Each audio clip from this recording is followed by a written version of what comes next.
كذب قال بل سولت لكم أنفسكم أمرا فصبر جميل والله المستعان على ما تصفون. وجاءت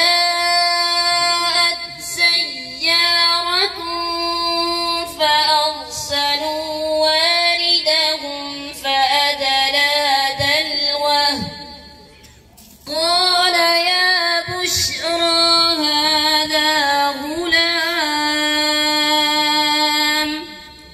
وأسروه بضاعة والله عليم بما يعملون. وشروه